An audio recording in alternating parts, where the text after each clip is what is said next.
오늘 말씀 빌립보서 4장 15절부터 19절까지 우리 같이 봉독하겠습니다. 빌립보 사람들아, 너희도 알거니와 복음의 시초에 내가 마게도냐를 떠날 때에 주고받는 내 일에 참여한 교회가 너희 외에 아무도 없었느니라. 데살로니가에 있을 때에도 너희가 한 번뿐 아니라 두 번이나 나의 쓸 것을 보내었도다. 내가 선물을 구함이 아니요 오직 너희에게 유익하도록 풍성한 열매를 구함이라. 내게는 모든 것이 있고 또 풍족한지라. 에바브로디도 편에 너희가 준 것을 받음으로 내가 풍족하니 이는 받으실 만한 향기로운 제물이요 하나님을 기쁘시게 한 것이라. 나의 하나님이 그리스도 예수 안에서 영광 가운데 그 풍성한 대로 너희 모든 쓸 것을 채우시리라. 아멘. 네, 여러분, 오늘 말씀은 유명한 말씀입니다. 여러분, 우리가 계속 살펴보고 있듯이 사도 바울은 빌립보 교회 성도들이 보내준 헌금 때문에 그들에게 감사의 말을 길게 하고 있습니다. 그러나 여러분, 사도 바울이 누굽니까? 그는 헌금을 받았기 때문에 자신이 기뻐한다는 인상을 조금도 주고 싶지 않았습니다. 왜냐하면 그것은 예수 그리스도로 충분함을 알고 살아가는 사도 바울에게는 있을 수 없는 일이었기 때문입니다. 그만큼 예수 그리스도는 사도 바울에게 모든 것이었습니다.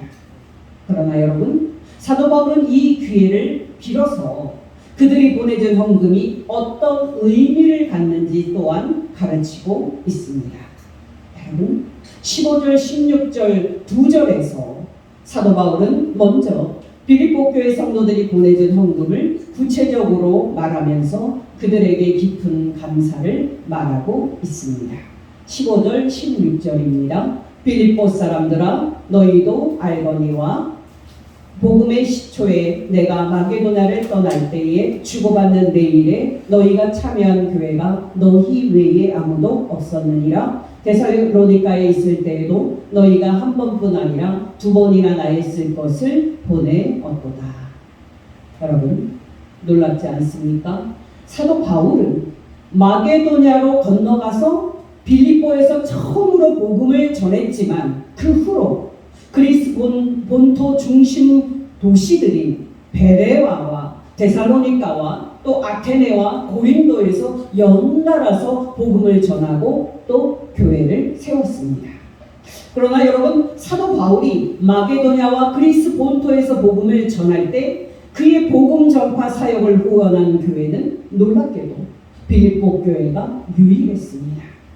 물론 여러분, 사도 바울이 노년에 로마 감옥에 갇혀 있을 때에 사도 바울을 생각해서 헌금을 보내준 교회도 빌립보 교회가 유일했습니다. 그러니까 여러분, 사도 바울이 빌립보 교회 성도들을 어떻게 사랑하지 않을 수 있었겠습니까? 또 사도 바울이 이렇게 극찬에 가까운 칭찬을 하면서 그들에게 감사하는 마음을 전하지 않을 수 있었겠습니까? 그러나 여러분, 이런 칭찬과 감사를 한 다음에 사도 바울은 약간 불편한 마음을 느낍니다. 왜냐하면 자신이 또 헌금을 또 보내달라고 하는 소리로 빌립보 교회의 성도들이 오해를 할 수도 있었기 때문입니다.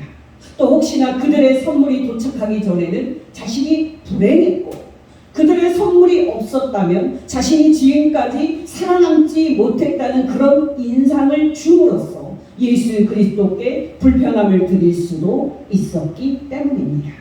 바로 이것이 사도 바울이 빌립보 교회 성도들에게 그들이 보내준 선물의 의미에 대해서 말하는 배경입니다. 여러분, 기억하시기 바랍니다. 오늘 말씀에서 중요한 첫 번째 원칙은 헌금을 보내는 관대한 마음입니다. 여러분, 15절, 16절 두 절에서 빌립보 교회 성도들이 물질이라는 선물을 보내준 것 때문에 그들에게 깊은 감사를 표현한 사도 바울이 이어서 17절에서 뭐라고 말을 하고 있습니까? 내가 선물을 구함이 아니라고 말하고 있습니다. 여러분, 우리가 어떤 사람이 보내준 선물로 그 사람에게 감사를 할 때 그 사람이 혹시나 우리의 말을 오해해서 선물을 더 해달라는 말로 오해를 하면 어떡하나 하는 걱정을 하지 않습니까? 내가 선물을 구함이 아니요 라는 사도 바울의 말은 정확히 그런 뜻이었습니다. 여러분 기억하시기 바랍니다. 사도 바울은 평생 복음을 전하면서 하나의 큰 오해와 싸웠습니다. 바로 그 오해는 그가 복음을 빌미로 돈을 번다는 오해였습니다. 여러분 앞에서도 말씀을 드렸듯이 사도 바울은 마게도냐 빌립보에서 복음을 전한 후에 그리스 본토 중심 도시들인 베레아와 또 데살로니가와 또 아테네와 또 고린도에서 복음을 전하고 교회를 세웠습니다. 그러나 그 교회들로부터는 놀랍게도 그 조금의 헌금도 받지 않았습니다. 여러분이 알다시피 사도 바울은 그때 천막을 만드는 일을 하면서 직접 생계를 해결했습니다. 사도행전 18장 1절에서 3절입니다. 그 후에 바울이 아덴을 떠나 아굴라라는 본도에서 난 유대인 한 사람을 만나니 글라우디오가 모든 유대인을 명하여 로마에서 떠나라 하는 고로 그가 그 안에 브리스길라와 함께 이달리아로부터 새로 온지라 바울이 그들에게 감해 생업이 같으므로 함께 살며 일을 하니 그 생업은 천막을 만드는 것이더라. 여기서 한 가지 의문이 생깁니다. 사도 바울은 분명히 복음 전하는 사역자들은 복음으로 먹고 사는 것이 그들의 권리임을 잘 알고 있었습니다. 그럼에도 사도 바울은 놀랍게도 그 권리를 일체 사용하지 않았습니다. 특별히 그리스 본토에서는 더 그러했습니다. 여러분 왜 사도 바울이 이렇게까지 하면서 조심스럽게 살았습니까? 자신이 바로 그렇게 하면 복음에 대한 오해가 발생할 수 있었기 때문입니다. 여러분 지난주에 말씀을 드렸는데요. 그 당시 1세기 그리스에는 에피쿠로스 철학학파와 스토아 철학학파가 인기가 있었습니다. 당연하겠습니다만은 그 철학자들은 사람들에게 삶의 철학과 또 삶의 지혜를 가르쳐주는 대가로 돈을 받았습니다. 만약에 사도 바울 자신도 이렇게 한다면 예수 그리스도의 복음이 세상의 철학과 똑같은 것이라는 그런 오해를 받을 것은 뻔한 겁니다. 바로 이것이 사도 바울이 그리스 본토에서뿐 아니라 모든 곳에서 복음을 전할 때에 교회에서 사례비를 받지 않고 직접 일을 한 이유였습니다. 여러분 놀랍지 않습니까? 사도 바울은 바로 이런 사람이었습니다. 내가 선물을 구함이 아니요 라고 사도 바울이 빌립보 교회 성도들에게 말한 이유도 바로 이 오해를 경계했기 때문입니다. 그렇다면 여러분 이렇게 물질 문제에 강박적일 정도로 조심을 한 사도 바울이 빌립보 교회 성도들이 보내준 헌금을 어떻게 말하고 있습니까? 바로 그들이 그리스도인임을 보여주는 참 증거라고 말하고 있다는 사실입니다. 여러분 놀랍게도 사도 바울은 빌립보 교회를 15절에서 주고받는 내 일에 참여한 유일한 교회라고 말하고 있습니다.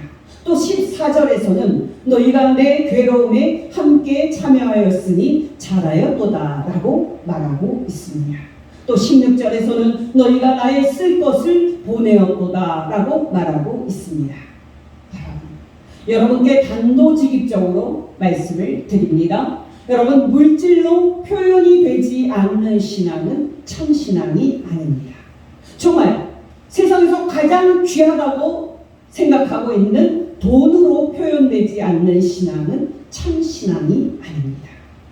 여러분 저는 여러분들이 제 말을 소위 헌금을 내라고 촉구를 하는 부흥사의 말로 오해를 할까봐 걱정이 됩니다만은 저는 하나님의 말씀을 그대로 전하지 않을 수 없음을 느낍니다.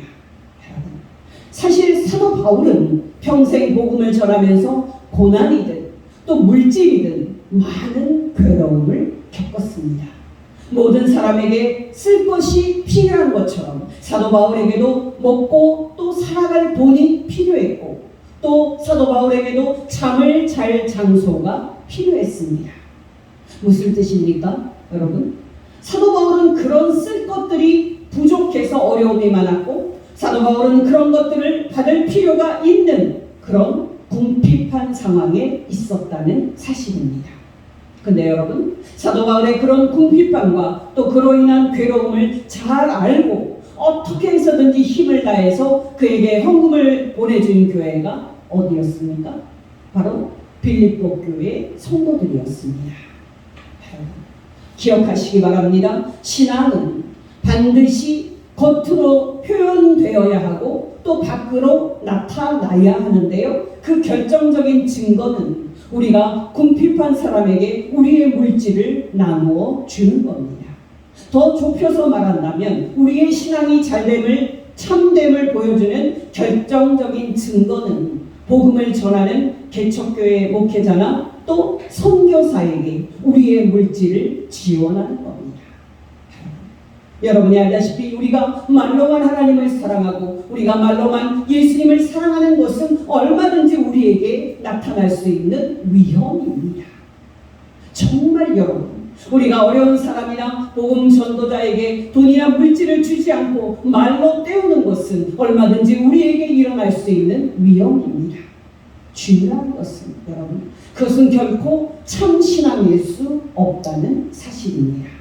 왜냐하면 예수께서 말씀을 하셨다시피 우리의 보물이 있는 곳에 우리의 마음이 있기 때문입니다. 마태복음 6장 19절에서 24절입니다. 너희를 위하여 보물을 땅에 쌓아두지 말라. 거기는 종과 동록이 해하며 도둑이 구멍을 뚫고 도둑질하느니라. 오직 너희를 위하여 보물을 하늘에 쌓아두라. 거기는 종이나 동록이 해하지 못하며 도둑이 구멍을 뚫지도 못하고 도둑질도 못하느니라. 내 보물이 있는 그곳에는 내 마음도 있느니라. 눈은 몸의 등불이니 그러므로 내 눈이 성하면 온몸이 밝을 것이요 눈이 나쁘면 온몸이 어두울 것이니 그러므로 내게 있는 빛이 어두우면 그 어둠이 얼마나 더하겠느냐. 한 사람이 두 주인을 섬기지 못할 것이니 혹 이를 미워하고 저를 사랑하거나 혹 이를 중히 여기고 저를 경히 여김이라. 너희가 하나님과 재물을 겸하여 섬기지 못하느니라. 저는 이 시점에서 한 가지 우려를 말씀드리지 않을 수가 없습니다. 여러분이 들으셨는지 모르겠습니다만 이슬람교를 믿는 중동, 아시아, 아프리카에 1,500명의 선교사를 보낸 공격적인 선교단체 인터콤이 최근에 돈 문제로 큰 비판을 받고 있습니다. 선교사들에게는 쥐꼬리만큼의 그 생활비를 보내줘서 이미 약 400명의 선교사들이 사임을 했고요. 수많은 한국교회 성도들이 선교하라고 보낸 그 귀하고 많은 돈들은 선교단체 설립자 소유의 부동산을 매입하는데 거의 다 사용이 됐습니다. 강단에서는 예수님 오실 날이 가까이 왔으니 재산을 팔아서 선교를 하고 또 있는 힘을 다해 헌금해야 한다고 말한 인터콤의 설립자 최바울 선교사는 수많은 헌금을 받자 정작 자기 부동산을 사는데 다 쏟아 부었습니다. 복음을 이용해서 돈을 버는 이런 거짓 선교사에게 신실한 성도들이 속아서 헌금을 하고 또 그 과정에서 물질적인 어려움을 겪고 있는 것을 어떻게 설명할 수 있겠습니까? 참으로 놀랍고 참으로 마음이 아픈 사건입니다. 이런 일이 생기면 진실한 목사나 진실한 선교사들이 후원금을 받지 못하는 결과로 이어지기 때문에 사실 그 피해는 심각합니다. 어찌 되었든 여러분 기억하시기 바랍니다. 우리의 귀한 물질과 우리의 귀한 돈을 복음 전파에 내어놓을 때에 우리의 신앙이 진짜라는 사실이 입증이 되는 겁니다. 여러분께 권면드립니다. 여러분, 우리가 복음 전도자로부터 하나님의 복음을 전해받고 예수님을 믿어 구원받는 것보다 더 귀한 것이 어디에 있습니까? 정말 우리가 복음 전도자로부터 예수 그리스도의 복음을 듣고 예수님을 믿어서 천국에 들어가는 하나님의 자녀가 된 것보다 더 귀한 것이 어디에 있습니까? 더 나아가서 여러분, 우리가 이 영원한 구원을 얻는 은혜를 입는 축복을 받았으니까 우리의 물질과 우리의 돈을 복음 전파에 드리는 것 얼마나 마땅하겠습니까? 복음이 우리에게 준 영원한 구원의 가치를 생각할 때 우리의 물질과 함께 우리의 목숨을 복음과 예수 그리스도께 기꺼이 바치니 얼마나 마땅하겠습니까? 저와 여러분이 그런 복된 성도가 되어서 예수 그리스도를 믿는 우리의 신앙이 진짜임을 나타내는 복된 성도 되시기를 예수 이름으로 축원합니다. 두 번째로 여러분, 오늘 말씀에서 중요한 두 번째 원칙은 우리의 자선과 헌금이 놀랄만한 투자라는 사실입니다. 여러분께서는 지금 제 말을 듣고 놀라시겠지만 17절 후반절에 있는 사도 바울의 말은 정확히 그런 뜻입니다. 17절입니다. 내가 선물을 구함이 아니요 오직 너희에게 유익하도록 풍성한 열매를 구함이라 라고 사도 바울이 말하고 있는 겁니다. 여러분 기억하시기 바랍니다. 하나님께서는 저와 여러분이 낸 헌금에 대해서 장차 이자를 붙여서 보상해 주실 겁니다. 이와 관련된 성경 구절을 말씀을 드립니다. 잠언서 19장 17절입니다. 가난한 자를 불쌍히 여기는 것은 여호와께 꾸이는 것이니 그 선행을 갚아 주시리라. 또 디모데전서 6장 17절에서 20절입니다. 내가 이 세대에서 부한 자들을 명하여 마음을 높이지 말고 정함이 없는 재물에 소망을 두지 말고 오직 우리에게 모든 것을 후히 주사 누리게 하시는 하나님께 두며 선을 행하고 선한 사업을 많이 하고 나누어 주기를 좋아하며 너그러운 자가 되게 하라. 이것이 장래에 자기를 위하여 좋은 터를 쌓아 참된 생명을 취하는 것이니라. 여러분 놀랍지 않습니까? 우리가 어려운 성도와 또 복음 전도자를 위해서 헌금을 하는 것은 겉으로 보면 그들에게 물질을 주는 행위입니다만은 궁극적으로 보면 우리는 우리가 낸 헌금에 이자를 붙여서 돌려받게 될 것입니다. 바로 이것이 헌금과 관련된 두 번째 원칙입니다. 세 번째로 여러분, 헌금과 관련된 중요한 원칙은 겉으로 보면 빌립보 교회 성도들이 바울에게 선물을 보낸 것이지만은 근본적으로는 그들이 하나님께 그 선물을 드렸다는 사실입니다. 놀랍지 않습니까? 바로 이것이 18절에서 사도 바울이 말하는 겁니다. 18절 말씀입니다. 내게는 모든 것이 있고 또 풍부한지라 내가 보러 디도편에 너희가 준 것을 받음으로 내가 풍족하니 이는 받으실 만한 향기로운 제물이요 하나님을 기쁘시게 한 것이라. 아멘. 사실 우리가 소득의 11조를 헌금으로 내고 또 여러 종류의 헌금을 내는 것은 세상 사람들이 볼 때는 가장 이해가 안 되는 일일 겁니다.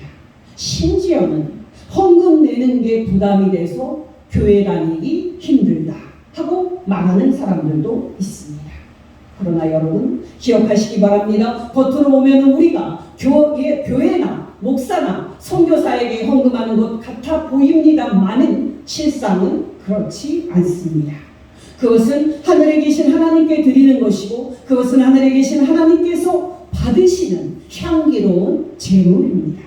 또 그것은 하늘에 계신 하나님을 기쁘시게 하는 제물입니다.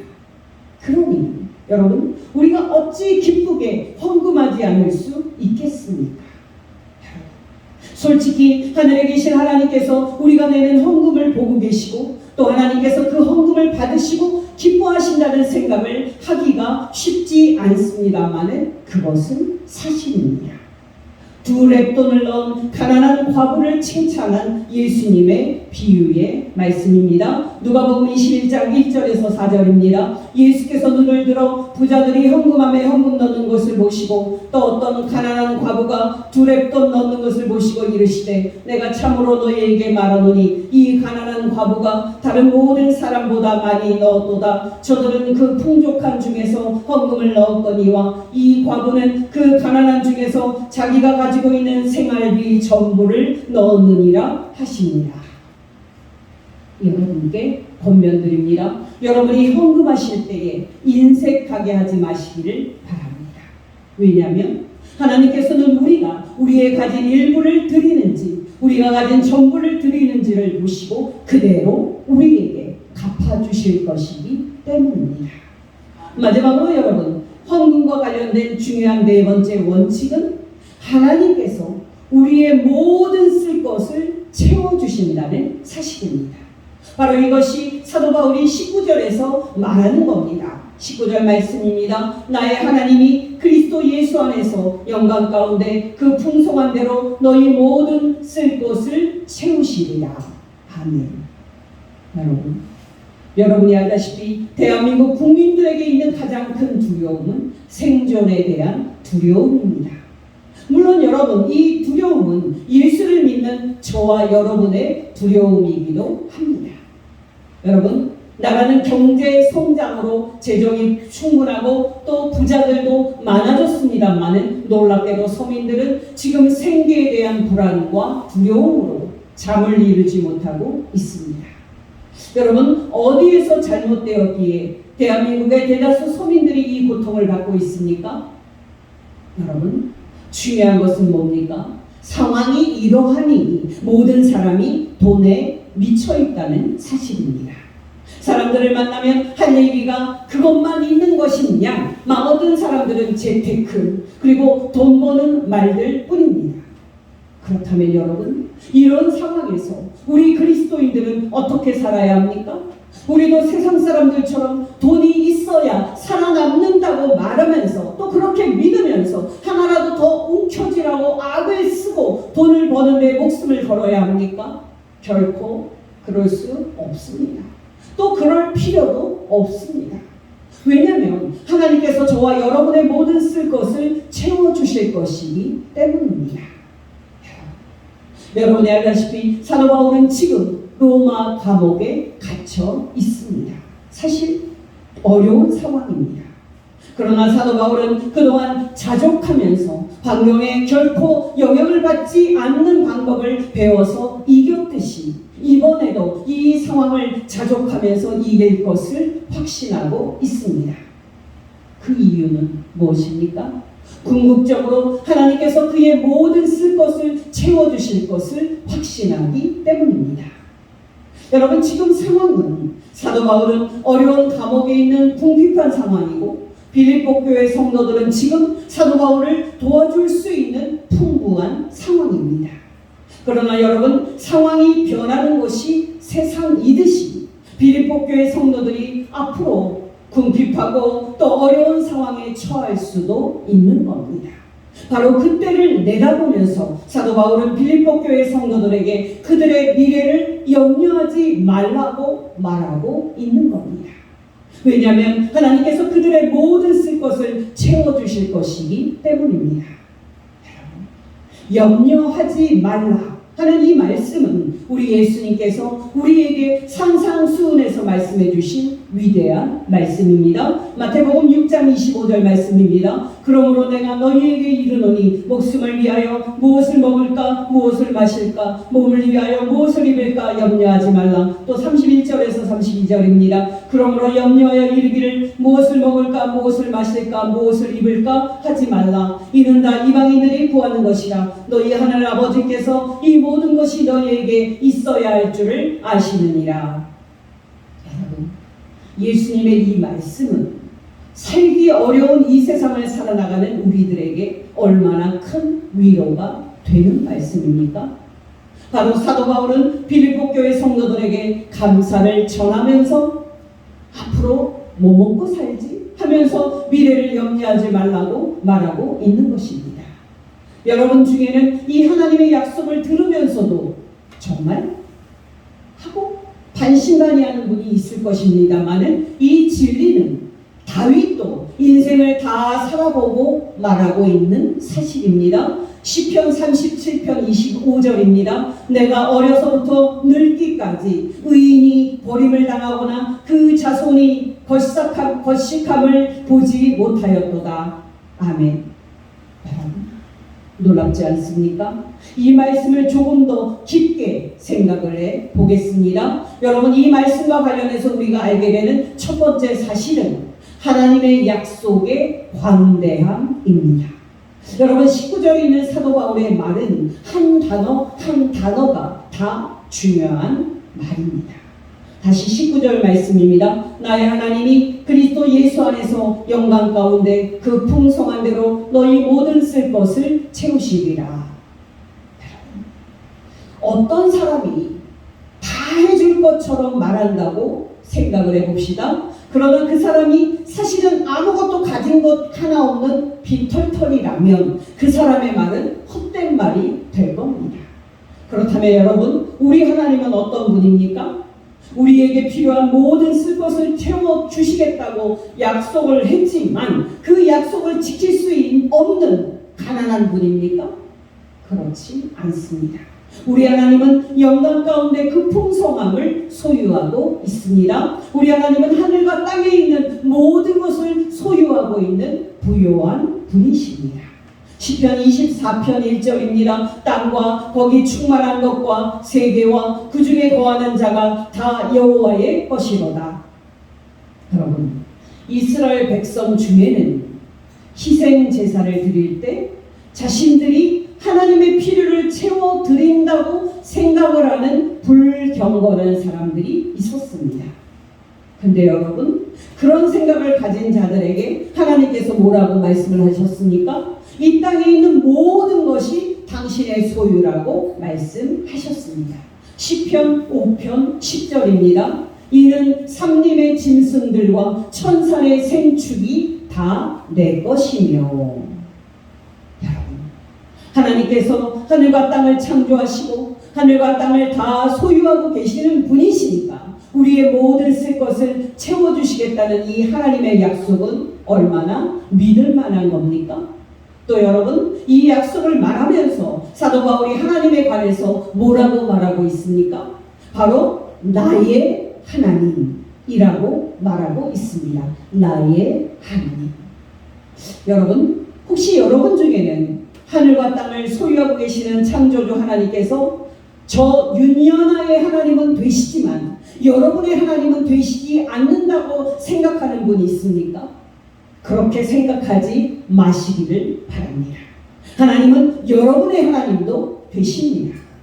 그렇기 때문에 저와 여러분에게 하신 하나님의 이 약속이 믿을 만한 겁니다.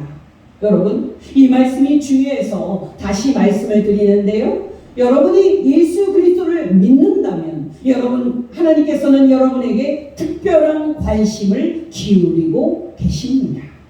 여러분이 알다시피 창조주 하나님께서는 은혜롭게도 이 세상 모든 사람에게 구별 없이 해를 비추시고 또 비를 내려주십니다. 그러나 여러분 기억하시기 바랍니다. 하나님께서 예수 그리스도를 믿는 저와 여러분에게 내려주시는 축복은 그런 일반적이고 공통적인 축복이 아닙니다. 유치원 발표회에서 부모가 자기 자녀 얼굴만 바라보고 있듯이 하나님께서는 예수 그리스도를 믿는 저와 여러분만을 보시고 우리의 모든 쓸 것을 채워주십니다.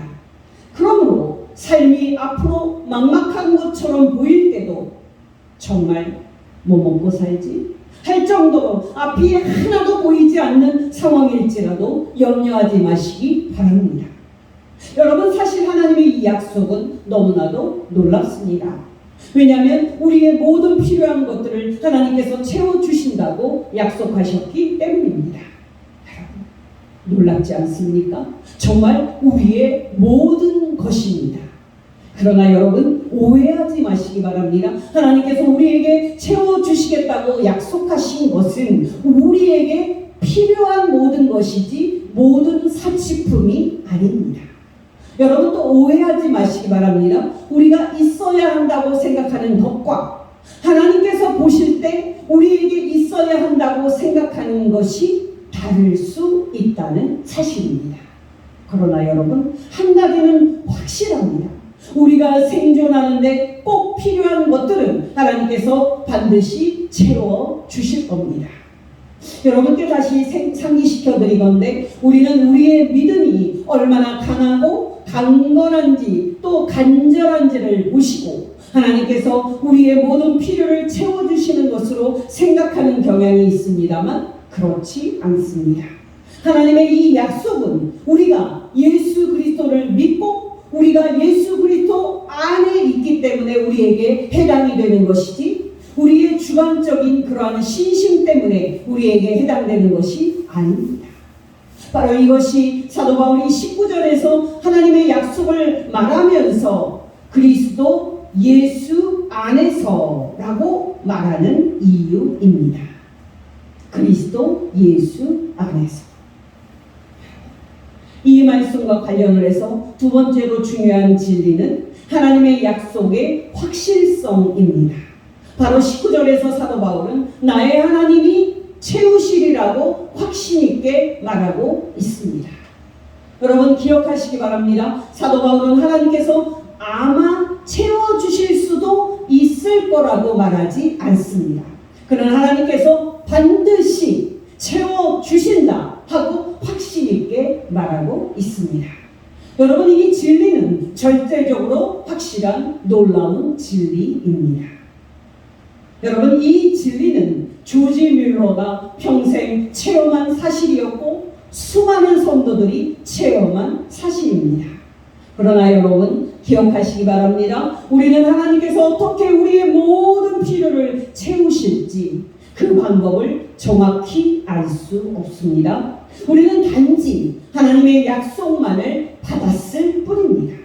또 여러분께서 놀라시겠지만 하나님께서는 우리에게 채워주시기 전에 우리에게서 거두어 가실 수도 있고 우리의 것을 비울 수도 있다는 사실입니다. 물론 궁극적으로는 하나님께서 다시 채워주시겠지만은 말씀입니다. 그렇다면 여러분 우리가 하나님의 이 약속이 확실하다고 확신할 수 있는 증거는 무엇입니까? 생각 외로 많은 성도들이 하나님의 이 약속을 믿지 못하기 때문에 이 질문은 중요합니다. 여러분 하나님께서 우리에게 하신 이 약속이 절대적으로 확실하다고 우리가 믿을 수 있는 첫 번째 증거는 하나님께서 우리의 아버지가 되신다는 사실입니다. 여러분 우리는 주기도문을 할 때 하늘에 계신 우리 아버지여 라고 부르고 아무 생각 없이 넘어가는 경향이 있습니다만 이 부름 속에 우리가 가지고 있는 모든 축복이 다 들어 있습니다. 여러분 누가 천국에 들어갑니까? 예수 그리스도를 믿음으로 하나님께서 그의 아버지가 되는 사람입니다. 여러분이 알다시피 아버지가 소유한 모든 것을 자녀에게 물려주고 자녀에게 상속을 시켜줍니다. 또 아버지는 자녀의 모든 필요를 채워주고 항상 자녀를 보호합니다. 여러분 정확히 이 세상 모든 아버지에게 해당되는 사실이 하늘에 계신 우리 아버지이신 하나님께 해당이 됩니다. 예수님의 말씀입니다. 마태복음 10장 30절입니다. 너희에게는 머리털까지 다 세신 바 되었나니. 또 마태복음 7장 11절입니다. 너희가 악한 자라도 좋은 것으로 자식에게 줄 알거든 하물며 하늘에 계신 너희 아버지께서 구하는 자에게 좋은 것으로 주시지 않겠느냐. 여러분 날마다 생활할 때 정말 여러분의 필요가 부족해서 여러분의 마음이 낙심될 때 이 말씀들을 기억하시고 평안하시기를 예수 이름으로 축원합니다. 그러나 여러분 두 번째, 하나님의 이 약속이 절대적으로 확실하다고 우리가 믿을 수 있는 논증이 있습니다. 바로 로마서 5장과 8장에 있는 논증입니다.